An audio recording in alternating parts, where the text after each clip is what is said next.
मैं इसमें 3 एग्जांपल्स लूँगा, उससे क्लियर हो जाएगा बेसिक डिफरेंस क्या है स्ट्रैटेजी और ऑपरेशनल एक्सेलेंस का। मैं स्टार्ट करता हूँ सिंगिंग के एग्जांपल से। तो मन्ना डे और किशोर कुमार को अगर हम कंपेयर करें तो मन्ना डे टेक्निकली अमेजिंग थे, लेकिन सक्सेस के रूप में देखा जाए तो किशोर कुमार को ज़्यादा सक्सेस मिला।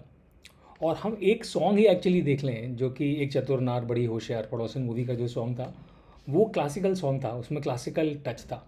और मन्ना डे ने खुद कन्फेस किया है कि जब वो सॉन्ग मिला तो उन्होंने सोचा था कि इसमें वो किशोर कुमार को डिफ़ीट कर देंगे, लेकिन किशोर कुमार ने उस क्लासिकल टाइप के सॉन्ग को भी इतने अलग अंदाज में गाया कि मन्ना डे इसमें ओवर शेडो हो गए।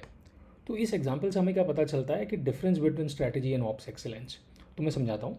ऑप्स एक्सेलेंस का मतलब ये है कि हर एक चीज़ को करने की ना एक विधि होती है, एक टेक्निक होती है या साइंस होती है। तो जो बंदा उस टेक्निक को, मैं टेक्निक शब्द यूज़ करूँगा, उसको समझ लेता है और उसको मास्टर कर लेता है, वो ऑपरेशनली एक्सेलेंट हो जाता है। तो ये फोकस मन्ना डे ने किया, क्लासिकल टेक्निक जो होती है उन्होंने उसको मास्टर किया। स्ट्रैटेजी ऑपरेशनल एक्सेलेंस से कैसे अलग होती है कि स्ट्रैटेजी में आप एसेंस अगर सोचना हो तो स्ट्रैटेजी का एसेंस है फिट, ऑपरेशनल एक्सेलेंस का एसेंस है टेक्निक। तो स्ट्रैटेजी में फिट का क्या मतलब हुआ? फिट का मतलब ये है कि आपको भगवान ने जैसा बनाया है, आपके गले को, आपकी पर्सनैलिटी को जिस तरह का बनाया है, उस हिसाब से आप टेक्निक का चॉइस करें। ये मत हुआ फिट का, क्योंकि टेक्निक एक नहीं होती किसी भी चीज़ को करने की, एक किसी चीज़ को करने की टेक्निक मल्टीपल हो सकती हैं। इसका मैं एक एग्जांपल से क्लियर करता हूँ। जैसे आपको किसी बॉल के ऊपर फोर्स लगानी है, तो इसका फॉर्मूला क्या है फिजिक्स में? Mass into acceleration. तो आपके पास दो चॉइसेस हैं, या तो आप हैवी रैकेट से खेलो तो मास ज़्यादा हो जाएगा, एक्सेलरेशन कम होगा, या फिर आप लाइट रैकेट से खेलो तो मास कम है उस रैकेट का, एक्सेलरेशन ज़्यादा कर पाओगे आप, तो उतनी ही फोर्स लगा पाओगे, राइट। तो ये दो चॉइसेस हो गई, या तो रैकेट हैवी कर लो या फिर एक्सेलरेशन ज़्यादा कर लो। तो नेचर में एक टेक्निक में भी कई सारी, बेसिकली कई सारी टेक्निकल चॉइसेस होती हैं। तो आप उस टेक्निक को चुनो जो आपके हिसाब से फिट है, तो आप स्ट्रैटेजी की तरफ जाते हो। तो किशोर कुमार ने स्ट्रैटेजी की चॉइस ली। तो स्ट्रैटेजी सुपीरियर होती है ऑपरेशनल एक्सेलेंस से, क्योंकि स्ट्रैटेजी आपके हिसाब से होती है, आपकी नेचर, आपकी पर्सनैलिटी से फिट होती है। तो इसी में बस मैं दो एग्जाम्पल्स और दे देता हूँ।